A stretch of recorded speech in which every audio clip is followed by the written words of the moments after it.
வணக்கம் and welcome to Madurai IAS academy. இன்னைக்கு நம்ம என்ன பார்க்க போறோம்னா பிஎஸ்டிஎம் பத்தி ஒரு ஜிஓ வந்து ரிலீஸ் பண்ணிட்டாங்க கவர்மெண்ட். அதை பத்தி நம்ம வந்து பார்க்க போறோம். இப்போ பர்சனல் ஸ்டடின்னு தமிழ் மீடியம் அவங்களுக்கு பார்த்தீங்கன்னா கவர்மெண்ட் வந்து வேலை வாய்ப்புல வந்து ரிசர்வேஷன் வந்து கொடுக்குறாங்க.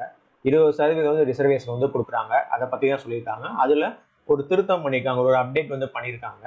அது என்னன்னு சொல்லி ஓவராலா இந்த பிடிஎஃப்ல வந்து கொடுத்துருக்காங்க. இந்த பிடிஎஃப் வந்து நான் டிஸ்கிரிப்ஷன்ல வந்து நான் கொடுக்குறேன். நீங்க வந்து டவுன்லோட் பண்ணி அதை படிச்சு பாருங்க.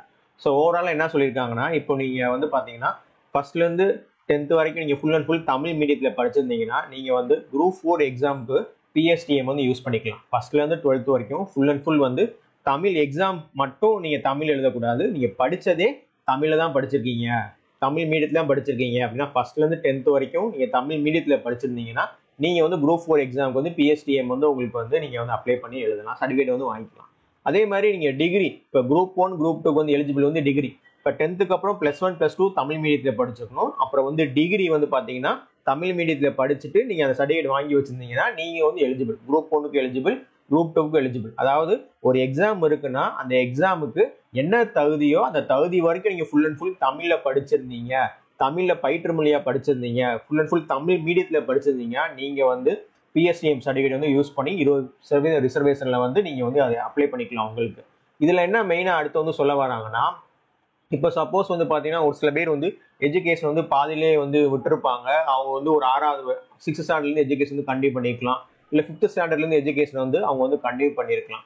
ஸோ அவங்களுக்கு பார்த்தீங்கன்னா ஃபர்ஸ்ட்லேருந்து 5th ஸ்டாண்டர்ட் வரைக்கும் அவங்க படிச்சிருக்க மாட்டாங்க. அதனால அவங்களுக்கு வந்து பிஎஸ்டிஎம் வந்து அவங்க கல்லூரி ஸ்கூல்லே படிக்கல, அப்போ அவங்களுக்கு கிடையாது. அப்போ அவங்க 6th 12th வரைக்கும் படிச்சிருப்பாங்க. அப்புறம் வந்து டிகிரி வந்து தமிழ் மீடியத்துலேருந்து படிச்சிருக்கலாம். ஸோ அவங்களுக்குலாம் முன்னாடி பிஎஸ்டிஎம் வந்து யூஸ் பண்ண முடியாது. ஆனால் இப்போ என்ன சொல்லியிருக்காங்கன்னா, நீங்க ஒரு சில காரணங்களால உங்களால படிப்பு கண்டினியூ பண்ண முடியல, ஃபர்ஸ்ட்லேருந்து 5th வரைக்கும் பண்ண முடியல, 6th நீங்க டேரக்டா படிச்சிருக்கீங்க அப்படின்னா அவங்களும் BSTM full and full Tamil மீடியத்தை படிச்சிருந்தாங்க, 6th டிகிரி வரைக்கும் தமிழ் மீடியம் படிச்சிருந்தாங்கன்னா அவங்க வந்து குரூப் 1 குரூப் 2க்கு எலிஜிபிள். அதே மாதிரி 6th 10th வரைக்கும் தமிழ் மீடியம் படிச்சிருந்தாங்கன்னா அவங்க வந்து குரூப் 4 விஓ எக்ஸாமுக்கு வந்து எலிஜிபிள் அப்படின்னு சொல்லி சொல்லியிருக்காங்க.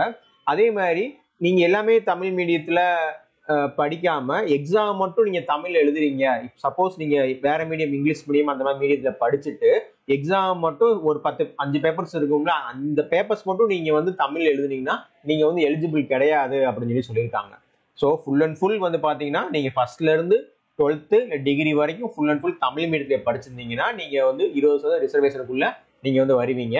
அதே மாதிரி சர்டிபிகேட் வந்து நீங்க ஒரு வருஷம் ஒரு ஸ்கூல்ல படிப்பீங்க, அடுத்த வருஷம் வேற ஸ்கூல் போயிருவீங்க, அப்புறம் அந்த மாதிரி ஏதாவது மாறி மாறி போயிருக்கலாம். அந்த மாதிரி நீங்க மாறி மாறி போயிருந்தீங்கன்னா எந்தெந்த ஸ்கூல்ல படிச்சீங்களோ அந்த படிச்சதுக்காக தமிழ் மீடியத்தை படிச்சேன்னு சொல்லிட்டு ஒரு ஃபார்மட் கொடுத்துருக்காங்க. அந்த ஃபார்மட் வந்து எத்தனை ஸ்கூல்ல படிச்சீங்களோ, எத்தனை காலேஜ் படிச்சீங்களோ அங்க வந்து எல்லாமே நீங்க வாங்கி வைக்கணும் அப்படின்னு இதை வந்து மெயினா வந்து சொல்லியிருக்காங்க.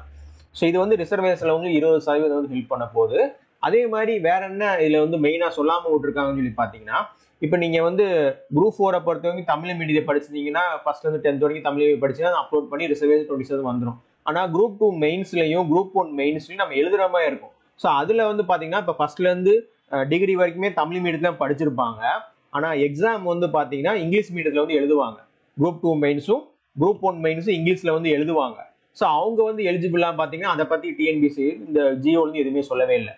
ஸோ அவங்க ஃபுல் அண்ட் ஃபுல் என்ன சொல்லியிருக்காங்கன்னா, எலிஜிபிள் தான் ஒரு வார்த்தை வந்து யூஸ் பண்ணியிருக்காங்க. அப்படின்னா மீடியம், தமிழ் மீடியம் மட்டும் அவங்க வந்து இருந்தா அவங்க வந்து ஓகே தான் அப்படின்னு சொல்றாங்க. அதே மாதிரி நீங்க எல்லாமே தமிழ் மீடியம் தான் படிச்சிருக்கீங்க, ஆனா ஒரு சப்ஜெக்ட்ல வந்து +1 +2ல வந்து நீங்க ஃபெயிலா இருக்கீங்க, அதனால அவங்க வந்து அந்த ஒரு பேப்பர் மட்டும் இங்கிலீஷ்ல எழுதிருந்தீங்கன்னா அவங்க வந்து எலிஜிபிள் தான் அப்படின்னு சொல்லி சொல்றாங்க. அதாவது ஃபெயில் ஆனவங்க அதை சரி பண்றதுக்காக இங்கிலீஷ் மீடியம் எழுதினா அவங்க வந்து எலிஜிபிள் அப்படின்னு சொல்றாங்க. அப்போ இந்த மீடியம் தான் முக்கியம். ஸோ தமிழ் மீடியத்துல படிச்சிருந்தீங்கன்னா நீங்க வந்து எலிஜிபிள் அப்படின்னு சொல்றாங்க. ஸோ இந்த ஜியோ வந்து நான் வந்து டிஸ்கிரிப்ஷன்ல போறேன், நீங்க வந்து பாருங்க. அடுத்த ஒரு அப்டேட் ஏதாவது வந்துச்சுன்னா நம்ம வந்து ஃபாலோ பண்ணலாம். நன்றி, வணக்கம்.